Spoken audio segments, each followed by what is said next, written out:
Visions pour in, no mercy from my mind tonight. I stand in a glade and imagine it drowning in sights unreal. Grass melts, rocks swirl into twisted faces.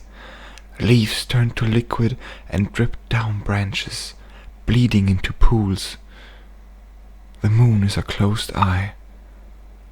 Brush in hand, my ethereal palette emerges. Memories resurface.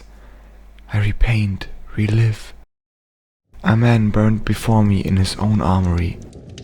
Around us sweltered a painted fire with flames the color of daybreak. Its golden core beat with pain, with every wound his weapons had ever inflicted. The blaze climbed the walls but did not catch, shedding neither ash nor smoke and spreading only as far as I willed it. Yet it flared more vibrantly, more violently than any real fire. The man writhed, his senses scorched deeper than bone. He reached toward a weapon rack-lined with serrated carvers, Noxian steel with Kashuri handiwork. Kashuri, the thought arises, still far, each step farther from Koyen. These blades were used to maim and kill. He caused suffering. He deserved to suffer. Rendering the flames of a forge, I drew answers out of him. Who he worked with, for how long, why. His fury strained through every gasp. My painting thrashed in his eyes, mirroring every drop of wrath. To make it stop, he offered everything. Money, arms, revenge by his hand. But the only thing I cared about was this moment between us. Every vision that burdened me became his burden. The fire surged from my imagination into his, lightening the weight of my mind. I kept my art from destroying him. We both now live with the marks of this, but while he chokes within flashbacks of the inferno, I survive in it. The tide pulls me away. I repaint, relive. A woman ferried me across troubled waters. Around us, a golden drawn breeze, dappled lights with specks of lantern bugs. We sat across from each other. Gulfweed clambered from the surf and gripped the oars. Water lilies grew from the wellspring of my mind, an offering. I shaped them.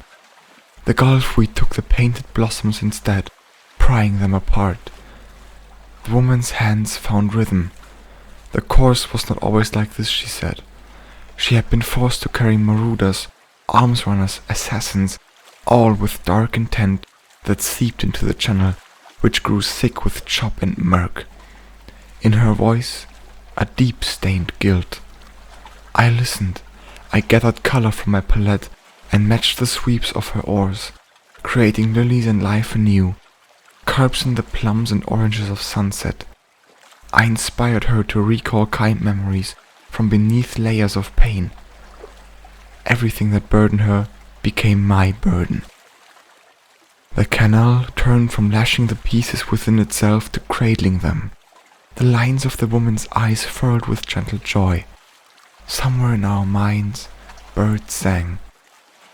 Our steadied thoughts, steadied hands brought us to safer shores. There's light to what lives in my mind, and I can choose to paint that way, but light always casts a shadow. I repaint, relive.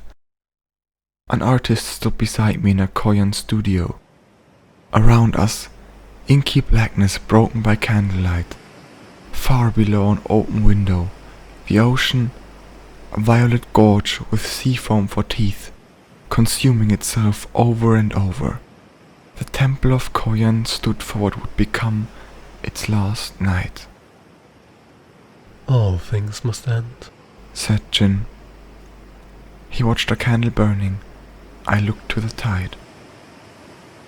I hope you enjoyed your time here, I said. He was still as death. What does a wave feel for the rock upon which it crashes? Everything, I thought. Nature is emotional, capricious and harmonious. Nothing, I said. You feel more for Koyen than that, surely? This place showed me all I desired to see, except one final piece. He turned toward me, and I him. Which is? Your painting, Ray. The truth of it. I know false performances and you've always hidden something. I'd like to know what. My eyes widened. What color they were then I couldn't tell. What Jin found churning within I dreaded. What do you mean? I'm true to myself. An eye opens on my canvas, searching for anything from Jin. Some envy, resentment, passion, sorrow. Any feeling to explain him. When we meet again, I'll greet him like before. Eat together, watch as he shifts in a new light. Ask, why Koyen? Why me? And I'll paint what I know of him, returning life to his murders, putting colors back on agonized faces, surrounding us with a darkness so bright it becomes blinding, and so blinding it becomes freeing. Art saves me, yet it can shatter me. Sometimes I think I'm already lost. No, you are not. I remember how he convinced me to reveal my art, but I still paint arms to hold my past self back, eyes to glower, mouths to scream. At the same time, the arms push, the eyes behold, the mouths goad. In past and present, I lift the brush. I finish tonight's paintings. Around me, black and gold, fractures of earth, light emitting from the chasms, songbirds in gilt cages, the infinity of an eye straining with full veins. The moon witnesses blot everything beneath it. Koyen, Jin, and I'm still left with myself. The vision erupts.